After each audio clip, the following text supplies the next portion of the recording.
Alright, I want to know if anybody can help me with this problem, if you had it before, or you know how to fix it.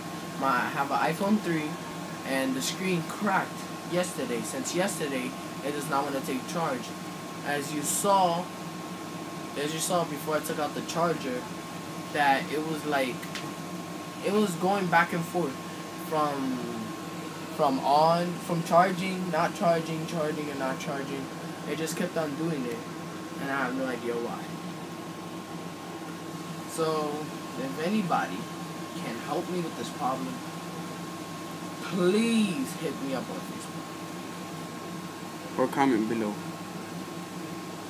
We're desperate. No, we're not.